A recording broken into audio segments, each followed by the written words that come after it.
तीन दिने भारत भ्रमण पूरा गरी प्रधानमन्त्री देउबा स्वदेश फिर्ता। भ्रमण उपलब्धिमूलक रहेको सरकारको दाबी।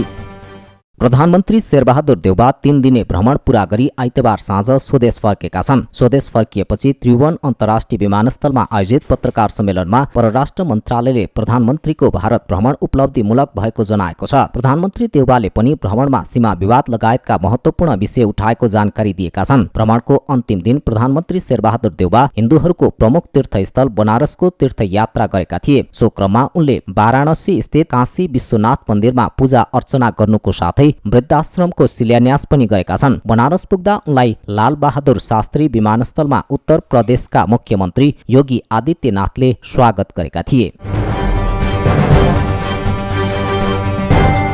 प्रधानमन्त्रीको भारत भ्रमणमा नयाँ नक्सा नराखेकोमा एमाले अध्यक्ष ओलीको आपत्ति। समाजवादीका अध्यक्ष नेपाललाई दिए तुना टिप्नेको संज्ञा। नेकपा एमालेका अध्यक्ष केपी शर्मा ओलीले दिल्ली स्थित नेपाली दूतावासमा नेपालको लिम्पियाधुरा सहितको नयाँ नक्सा नराखेको भन्दै आपत्ति जनाएका छन्। बुद्धिजीवी परिषदको 10औं महाधिवेशनको उद्घाटन गर्दै उनले दूतावासमा चुच्चे नभई बुच्चे नक्सा राखिएको बताए। उनले यस्तो काम वर्तमान सरकारले पहिलो पटक नगरेको बताए। हिजो मात्रै नेपालको भारत दिल्ली स्थित राजदूतावासमा टाँगिएको फोटो त्यहाँ नेपालको नक्सा बुच्चे नक्सा राखिया छ, चुच्चे नक्सा हटाइएको छ। यो भन्दा राष्ट्रिय दलाली, यो भन्दा राष्ट्रको गौरव न्यूराउने शेर न्यूराउने, यो भन्दा लज्जाजनक कुरा के हो? मैले शेरबहादुरजीलाई फर्स्टै सोधेको थिएँ, किन जानुभएको शेरबहादुरजी दिल्ली? फर्केर आएपछि सोध्नु यही राष्ट्रिय वैज्ञानिकका लागि जानुभएको हो उहाँ दिल्ली? केका लागि जानुभयो? फर्किनुभन्दा अगाडि दिल्ली दूतावासमा हाम्रो संविधानले भनेको नक्सा, हाम्रो सरकारले बनाएर संविधान संशोधन गरेर राखेको नक्सा, त्यो नक्सा झुन्ड्याएर फर्किनुहुन्छ कि हटाएर फर्किनुहुन्छ शेरबहादुरजी? ओलीले प्रधानमन्त्री शेरबहादुर देउबाको भारत भ्रमणका क्रममा दिल्ली स्थित नेपाली दूतावासमा लिपुलेक, लिम्पियाधुरा र कालापानी सहितको नक्सा हटाएको आरोप लगाए। लिम्पियाधुरा, लिपुलेक र कालापानी सहितको चुच्चे नक्सा निकालेपछि आफू नेतृत्वको सरकार ढालिएको उनले दोहोर्याए। शेरबहादुर देउबाजीले सरकारका 100 दिन भनेर उहाँको सरकार बनिसकेपछि 100 दिन पुरा भएपछि सरकारका 100 दिनको काम गर्नुभयो र त्यसमा अगाडि राष्ट्रको प्रतीक चिन्ह राख्नुभयो। संविधानले भनेको, अहिले संशोधन गरेर संविधानले भनेको नेपालको नक्सा चुच्चे नक्सा भएको लोगो सहितको प्रतीक चिन्ह छ राष्ट्रको, त्यो अगाडि राख्नुभयो। तर चुच्चे नक्साबाट चुच्चो हटाउनु भयो र बुच्चे नक्सा राख्नुभयो। सम्माननीय प्रधानमन्त्रीले प्रकाशित गरेको सरकारको 100 दिनमा चुच्चे नक्सा हटाउनु के यो साधारण कुरा हो? सरकारले राष्ट्रियता र भौगोलिक अखण्डता विरुद्ध गतिविधि गर्दा पनि बुद्धिजीवी हात बाँधेर बसेको ओलीको टिप्पणी छ। देशमा नाफामूलक राजनीतिले अस्थिरता ल्याएको बताउँदै उनले नाफामूलक राजनीति गर्नेले नाफा नहुने बित्तिकै पार्टी टुक्र्याउने गरेको आरोप पनि ओलीले लगाए। नेपालमा मान सम्मान नपुगे पार्टी ध्वस्त पार्ने कम्युनिस्टको संख्या धेरै भएको उनको गुनासो छ। अहिलेको 5 दलीय गठबन्धन, यो 5 दलीय गठबन्धन सत्ताका लागि राष्ट्रियता भौगोलिक अखण्डतासँग यत्रो सौदाबाजी गर्छ। अब बुद्धिजीवीहरूले हात बाँधेर बस्ने कि चुप लागेर बस्ने कि यसका विरुद्ध? यो कसैको अरूको व्यक्तिको पक्षमा त होइन नि, यो त राष्ट्रको पक्षमा, भौगोलिक अखण्डताको सन्दर्भ। चुच्चे नक्सा खोइ शेरबहादुरलाई सोध्नुपर्ने, 5 दलीय गठबन्धनका देशद्रोहीहरूलाई सोध्नुपर्ने कुरा के हो भने चुच्चे नक्सा खोइ। भौगोलिक अखण्डतासँग छेडछाड गर्न पाइन्छ? पहिले चुच्चे नक्सा कसैले बनाउने आँट गरेन, बोल्ने आँट गरेन, भन्ने आँट गरेन। जब सरकारले बनायो, छाप्यो, संविधान संशोधन गरेर त्यसलाई संविधानको अङ्ग बनायो र यसलाई हेरफेर गर्न कसैले पनि सक्दैन। अनि सुटुक्क चोरेर दलाली गरेर अर्को नक्सा झुन्ड्याउने। कम्युनिस्ट आन्दोलन निमिट्यान्न पार्न नसकेपछि सरकार कङ्ग्रेसलाई बुझ्याउन दाहाल र नेपाल अदालततर्फ लागेको बताए। आफ्नो पार्टीको सरकार 5 वर्ष टिक्न नदिन आपराधिक कर्ममा लागेका दाहाल माधव नेपाल अहिले कङ्ग्रेसको पछि दुनो थापेर हिँडेको टिप्पणी समेत ओलीले गरे। यिनीहरू अहिले दुना थापेर हिँड्दैछन् नि कङ्ग्रेसका पछि त्यति रहन्थ्यो। अहिले माकुनेको छ नि दुना थापेर हिँड्छ नि, दुना थापेर।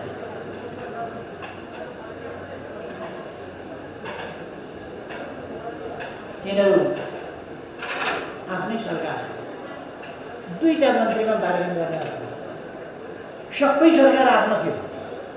त्यो ठाउँमा मलाई 4वटा मन्त्री त नभई हुँदैन। कहाँ शेर थिए, कहाँ लल्लु।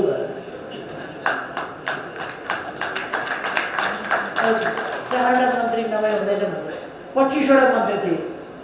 प्रधानमन्त्री उनीहरूको थियो। प्रधानमन्त्रीलाई बसिखान्छ अरे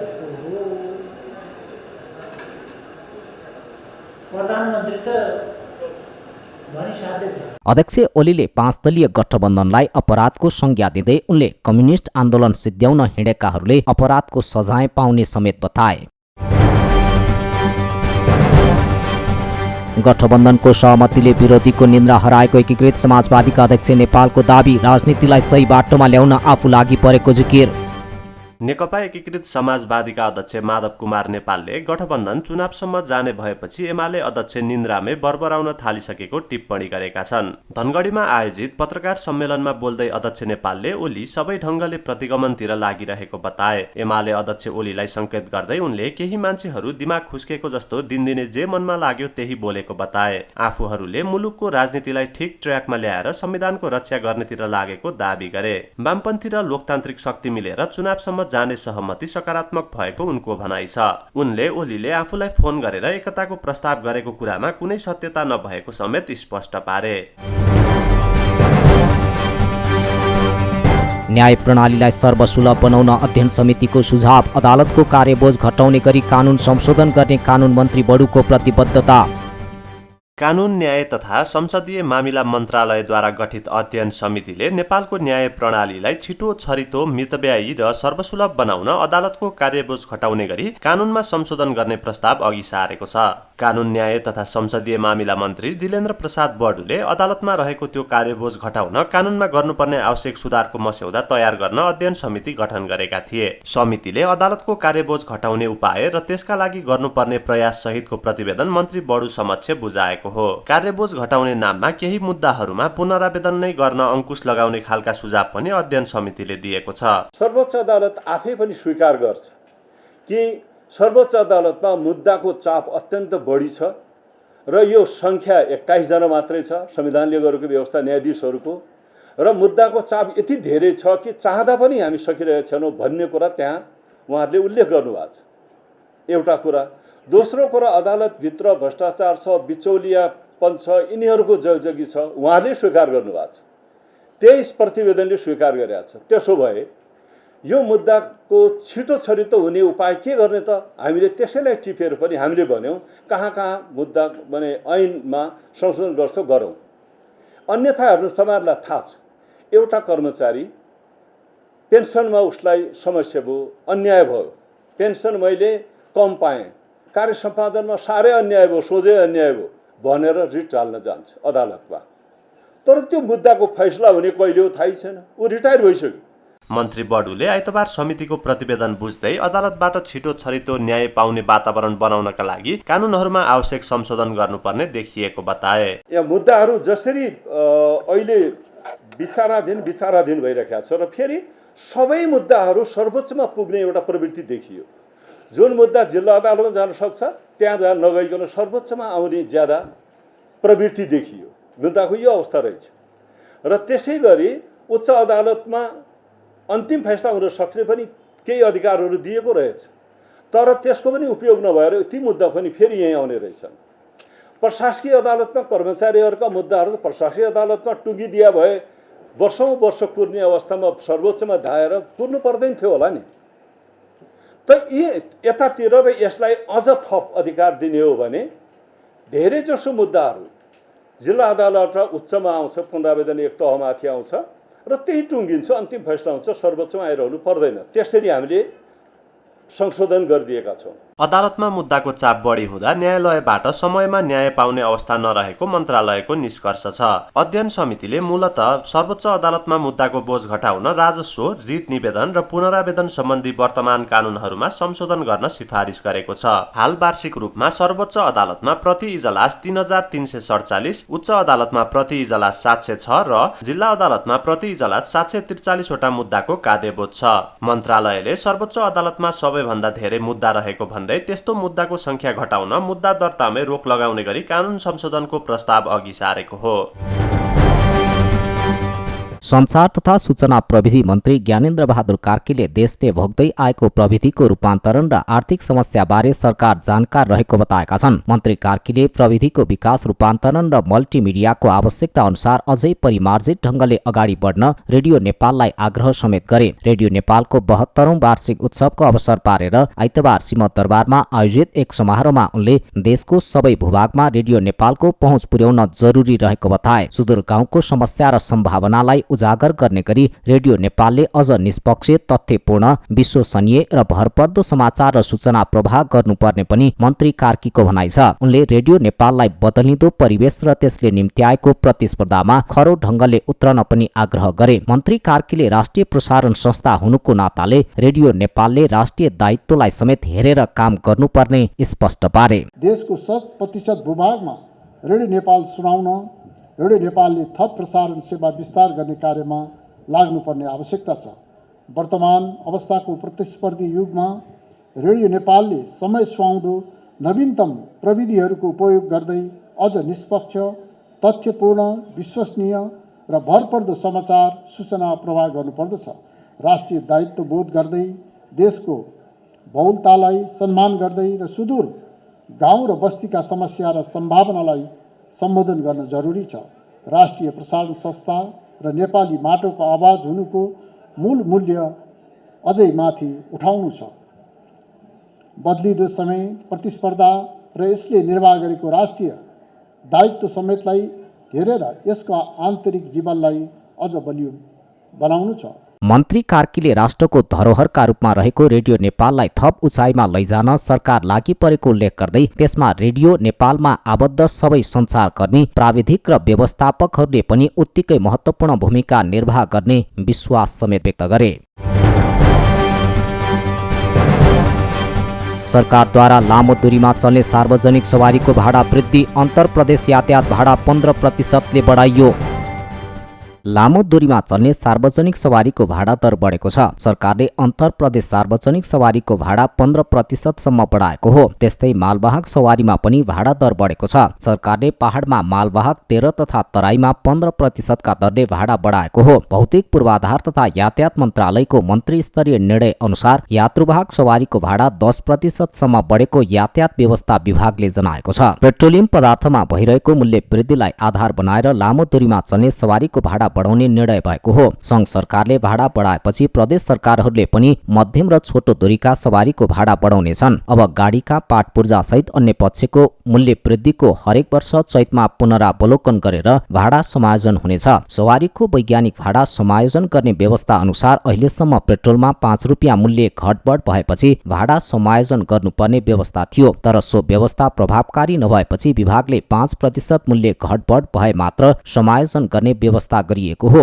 डिजल पेट्रोलको मूल्यले नयाँ रेकर्ड कायम गर्ने क्रम चलिरहँदा यातायात व्यवसायीले मूल्य वृद्धि फिर्ता लिन वा भाडा समायोजन गर्न माग गर्दै आएका थिए। 2078 साल असोज 27 मा सरकारले सार्वजनिक सवारीको भाडा बढाए यता डिजल पेट्रोलको मूल्य प्रति लिटर 34 रुपियाँले बढिसकेको छ। असारमा भाडा समायोजन गर्दा पेट्रोलको मूल्य लिटरमा 121 र डिजलमा 104 रुपियाँ प्रति लिटर थियो। पेट्रोलको मूल्य अहिले प्रति लिटर 155 रुपियाँ र डिजल प्रति लिटर 138 रुपियाँ पिएको छ। वैज्ञानिक भाडा समायोजन गर्ने सूत्र अनुसार भाडा दरमा पेट्रोलियम पदार्थको मूल्यको भार 35% र अन्य पार्ट पूर्जा सहित अन्य पक्षको 65% छ। सुनसरी मोरङ औद्योगिक करिडोरका उद्योगमा 14 घण्टा अघोषित लोड सेडिङ, उद्योग चलाउन धौधौ परेको व्यवसायीको गुनासो। व्यवसायीले नेपाली काश्मिरी पश्मिना उत्पादनको पहुँचका लागि अन्तर्राष्ट्रिय बजार विस्तारमा सरकारले सहयोग गर्नुपर्ने आवश्यकता रहेको बताएका छन्। विराटनगरमा 20 वर्षदेखि पश्मिनाका उत्पादन गरेर विदेश निर्यात गर्दै आएको ट्राइकोड इन्डस्ट्रिज प्रालीले विदेशी मुलुकमा बजार विस्तार गर्न सरकारको सहयोग आवश्यक रहेको बताएको हो। कम्पनीका व्यवस्थापक चन्दन कुमार मिश्रले कम्पनीले उत्पादन गरेको पश्मिनालाई अमेरिका, जापान तथा युरोपमा बाहेकका मुलुकमा पनि पुर्याउने योजना अनुसार काम भइरहेको जानकारी दिए। विदेशका ठूला बजारमा नेपाली उत्पादनको बजारीकरण गर्न सरकारले सहयोग गरे कोरोना महामारीपछि खस्केको निर्यात बजार बढ्ने बताए। व्यवस्थापक मिश्रले कम्पनीबाट उत्पादित पश्मिनाको 90% उत्पादन विदेशमा निर्यात हुने गरेको जानकारी दिए। ट्राइकोड इन्डस्ट्रिजले विशेष गरी पश्मिनाका सल, स्वेटर, कम्बल, टी सर्ट, स्कार्फ, पन्जा लगायतका कपडा उत्पादन गरिरहेको छ। उनले पछिल्लो समय पश्मिनाको बजार परिवर्तन हुँदै गएकाले माग अनुसारको पश्मिना कपडा उत्पादनका लागि नेपालमा कच्चा पदार्थ अभाव रहेको जानकारी दिए। सबै कच्चा पदार्थ चीन, भारत, इटली र नेपाली रिलायन्स कम्पनीले उत्पादन गरेको प्रयोग गर्ने गरेको व्यवस्थापक मिश्रले बताए। ट्राइकोड इन्डस्ट्रिजले उत्पादन गरेको स्वेटर मात्र 90% विदेश निर्यात हुने गरेको छ। उनले वार्षिक 50,000 भन्दा बढी पश्मिनाका कपडा उत्पादन गरेर 45 करोड भन्दा बढीको कारोबार गरेको बताए। मिश्रले कम्पनीले आफै उत्पादन गर्ने भन्दा पनि विदेशबाट माग भएर आएको अनुसारको उत्पादन गर्ने जानकारी दिए। अब मेजर इस्युज भनेको हैन, मेजर च्यालेन्ज भनेको हाम्रो लागि हैन, अब जस्तो कि अब अरू कन्ट्रिजहरुमा इलेक्ट्रिसिटीको रेट कम छ हैन, हाम्रो चाहिँ यहाँ इलेक्ट्रिसिटीको रेट पनि हाई रहेछ हैन। अब इन्डियामा छ हैन, पर केबिएको हिसाबले फिक्स गर्दै छ इन्डस्ट्रियल के रे उसको लागि हैन। यहाँ चाहिँ हामीले पर युनिट 10 रुपैयाँ 50 पैसा पे गरिरहनु परेछ। अनि प्रोपर इलेक्ट्रिसिटीको तपाईको सप्लाई छैन। लाइक अब अहिले इभिनिङ 6 देखि लिएर मर्निङ 6 सम्ममा हैन इन्डस्ट्रियल कनेक्सन चाहिँ डिस्टर्ब 12 घण्टा डिस्टर्ब छ हैन। त्यसको सट्टामा हामीले अब fuel consumption per day approximately 30 to 35,000 को फ्युल कन्जम्पसन चाहिँ डिजीमा भइरहेको छ। द्याट इज लस हैन। व्यवस्थापक मिश्रले कम्पनीमा करिब 300 जनाले रोजगारी पाएको बताए। उनले कम्पनीका 300 जना कर्मचारी मध्ये 80% नेपाल रहेको बताए। उनले राज्यले यस्ता उद्योगलाई सहयोग नगरेको आरोप समेत लगाएका छन्। नेपाली पश्मिना उत्पादनले विश्व बजारमा बंगलादेश, चीन, भारत, भियतनाम, कम्बोडिया लगायत मुलुकका उत्पादनसँग प्रतिस्पर्धा गर्नुपर्ने भएकाले सरकारले निर्यातमा अनुदान, विद्युतमा सहुलियत र कच्चा पदार्थ आयातमा सहज बनाउनु पर्ने बताए। मैन पावर इन द सेन्स कि गार्मेन्ट्समा स्किल्ड पर्सन्स नेपालमा चाहिँ बहुत कम छ, त्यो पनि निटवेयरमा खास गरिकन हैन। गार्मेन्ट्समा त अब जहाँ चाहिँ भेस्ट प्यान्टहरू बन्छ भन्दाखेरि त्यहाँ त ठिकै छ। निटवेयरमा र उलेन जहाँ चाहिँ बन्छ नि उलेन प्रोडक्ट्सहरू हैन, त्यसमा चाहिँ अहिले स्किल्ड पर्सन्स हामीले खोज्न गाह्रो छ। हामीले म्याक्सिमम मान्छे इन्डियाबाट ल्याउनु पर्ने हुन्छ, अदर कन्ट्रिजमा डिपेन्ड हुनु परिरहेको छ हैन। अझ पनि हाम्रो जस्तो कि अब निटिङको इन्चार्ज छ हैन, निटिङको चाहिँ प्रोडक्सन म्यानेजर छ, अनि यो एमइपीको फ्लोर म्यानेजर्स छ, फ्लोर इन्चार्ज छ हैन। त्यसमा हामीले इन्डियाबाट ल्याएको छौँ। इभन लिङ्किङका स्टाफ्सहरूदेखि लिएर हैन, किनभने प्रोपर ट्रेनिङ्सको प्रोभिजन यहाँ छैन हैन।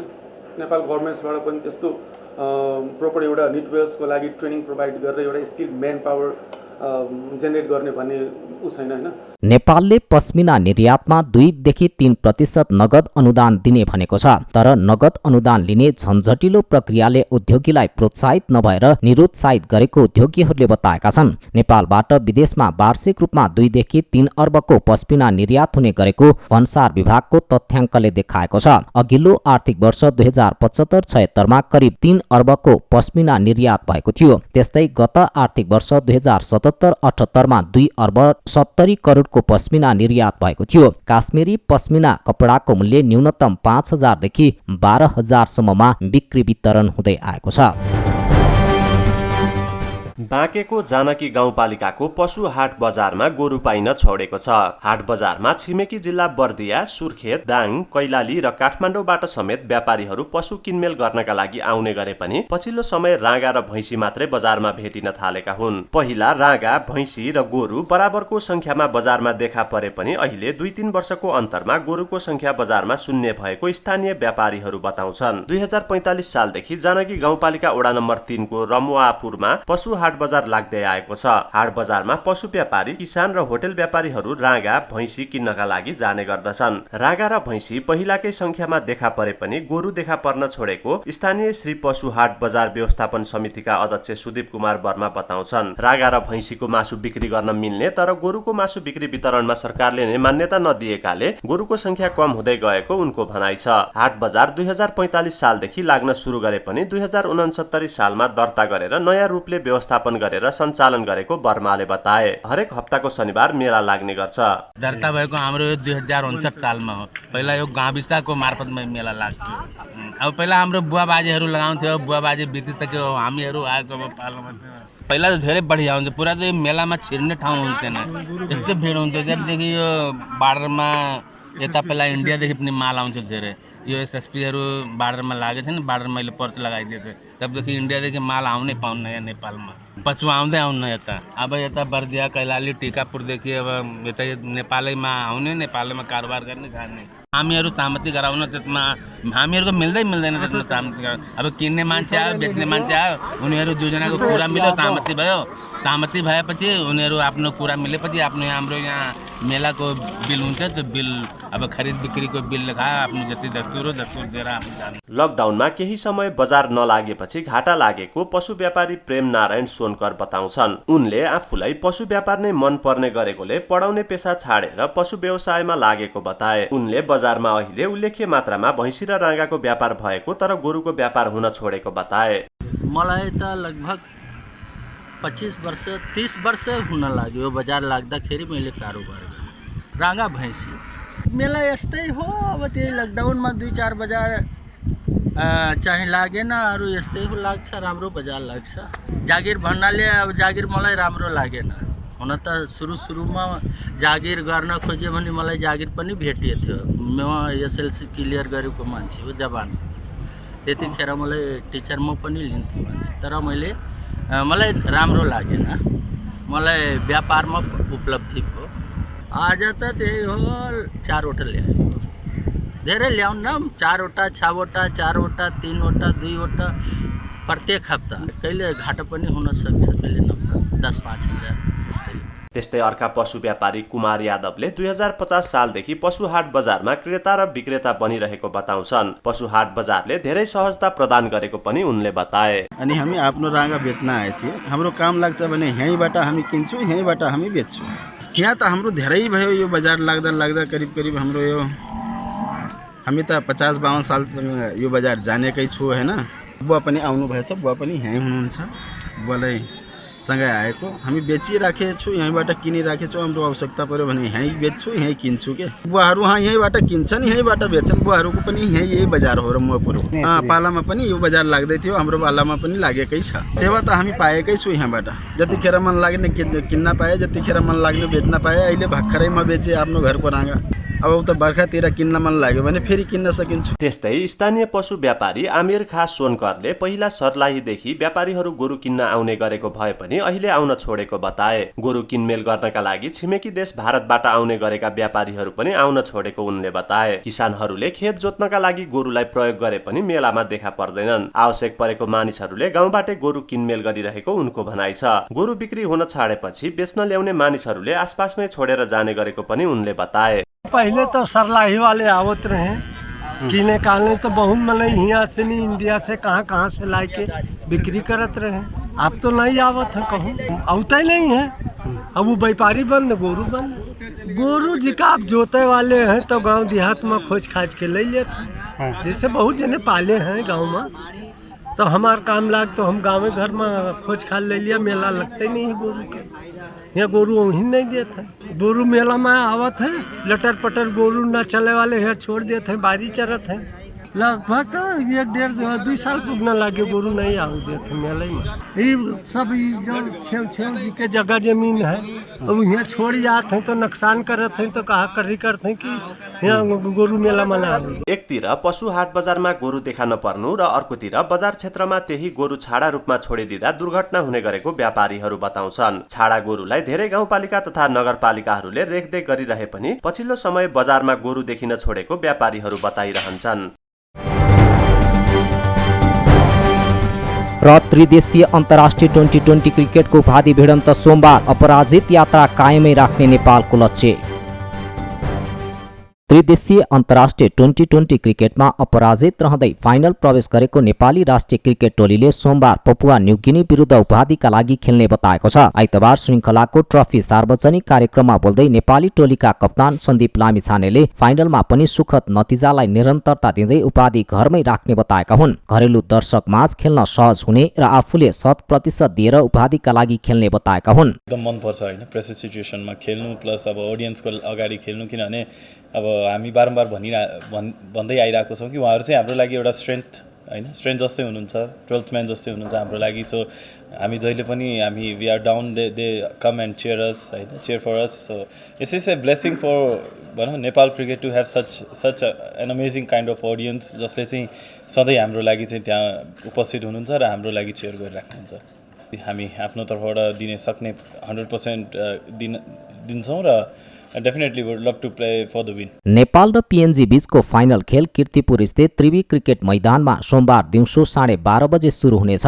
त्यस्तै पिएनजीका कप्तान आसाद भालाले अघिल्ला 2 खेलमा भएका गल्तीलाई सुधार गर्दै उपाधि उचाल्ने लक्ष्यसहित नेपालको सामना गर्ने बताए। Tomorrow is going to be a really big game, playing for a trophy. So for us, those 2 games doesn't mean anything. If we big game tomorrow, so we just want to focus on tomorrow's game. We know what we need to improve on the 2 games and the 4 games we played. So it's about executing our plans and our skills to the best of our abilities. श्रृङ्खला अन्तर्गत अन्तिम खेलमा नेपालले शनिबार भ्रमणकारी टोली मलेसियामाथि 85 रनको जित निकाल्दा पिएनजीले फाइनलमा स्थान बनाएको थियो। श्रृङ्खलाको पहिलो र दोस्रो खेलमा नेपालले पिएनजीलाई क्रमशः 15 र 37 रनले पराजित गरेको थियो भने एक दिवसीय श्रृङ्खलाको नतिजामा पिएनजीले 2-0 ले क्लिन स्वीप गरेको थियो। यही चैत 23 गते बुधबार लुम्बिनीमा पर्यटन प्रवर्धन र ओलम्पिकको माध्यमबाट विश्वभरि सन्देश प्रवाह गर्ने लक्ष्यसहित international day of sports for development and peace कार्यक्रमको आयोजना हुने भएको छ। नेपाल ओलम्पिक कमिटीले आइतबार पत्रकार सम्मेलन गर्दै चैत 23 गते बुधबार बुद्ध जन्मभूमि लुम्बिनीमा international day of sports for development and peace कार्यक्रम गर्ने जानकारी गराएको हो। बुद्ध जन्मभूमि लुम्बिनीमा हुने एक दिने कार्यक्रममा वाकथलन, शान्तिका लागि दीप प्रज्वलन र प्रवर्चनको कार्यक्रम हुने ओलम्पिक कमिटीका अध्यक्ष जीवनराम श्रेष्ठले पत्रकार सम्मेलनमा जानकारी दिए। अध्यक्ष श्रेष्ठले यो वर्ष international day of sports for development and पिसमा कार्यक्रमको सुरुवात गर्ने र आगामी वर्षबाट पिस म्याराथन लगायतका कार्यक्रमहरू आयोजना गरिने समेत जानकारी दिए। अब सबै देशहरूमा फ्री मुभमेन्टको स्थितिहरू बनेको छैन। अहिले पनि कतिपय रेस्ट्रिक्सनहरू भएका देशहरू बाँकी नै छन्। अब यो तयारीको लागि, कन्फर्मेसनको लागि त अलि लामो समयदेखि नै काम गर्नुपर्ने हुन्छ। त्यसले गर्दा यो पल्ट चाहिँ नि सम्भव भएन। हामी यी कार्यक्रमसहित यो पल्ट सुरुवात गर्छौँ र चाहिँ नि एउटा विश्वभरि नै सन्देश प्रवाह गर्छौँ र ओलम्पिकको जुन चाहिँ नि इन्टरनेसनल ओलम्पिक कमिटीको आफ्नो जुन चाहिँ नि च्यानल छ त्यसको माध्यमबाट पनि यो सन्देश चाहिँ नि विश्वभरि प्रवाह हुनेछ र नेपाल र लुम्बिनी र गौतम बुद्धको चाहिँ नि जन्मस्थल र त्यसको चाहिँ नि महत्त्व, यी सबै कुराहरू एकैपल्ट यो कार्यक्रमको माध्यमबाट चाहिँ नि संसारभरि एउटा चाहिँ नि सन्देश प्रवाह राम्रैसँग हुन्छ भन्ने विश्वास पनि हामीले गरेका छौँ। अघिल्लो वर्ष कोभिडका कारण कार्यक्रम गर्न नसकिएको र यसपटक सेट त्यसले प्रभावित गरेको भन्दै यो वर्ष सुरुवात गर्न लागेको बताए। कार्यक्रम लुम्बिनी प्रदेश सरकार र लुम्बिनी विकास कोषको सहयोगमा हुनेछ। कार्यक्रमको उद्घाटन लुम्बिनी प्रदेशका मुख्यमन्त्री कुलबहादुर केसीले गर्नेछन्। कार्यक्रममा लुम्बिनी विकास कोषका उपाध्यक्ष तथा भिक्षु मैत्रेयले विश्व शान्तिबारे प्रवचन दिने कार्यक्रम छ भने भिक्षुहरूले विश्वमा शान्तिका लागि प्रार्थना गर्ने र कार्यक्रमको अन्त्यमा दीप प्रज्वलन गर्ने बताइएको छ। सन् 2013 मा संयुक्त राष्ट्रसङ्घले अप्रिल 6 को दिन international day of sports for development and peace पारित गरेको थियो। अन्तर्राष्ट्रिय ओलम्पिक कमिटीको प्रस्तावमा संयुक्त राष्ट्रसङ्घले यो प्रस्ताव पारित गरेको थियो। यसअनुसार यो दिन विश्वमा विविध कार्यक्रम हुँदै आएको छ। नेपाल ओलम्पिक कमिटीले पनि सन् 2014 देखि यो दिनको अवसर पारेर विविध कार्यक्रम गर्दै आएको छ।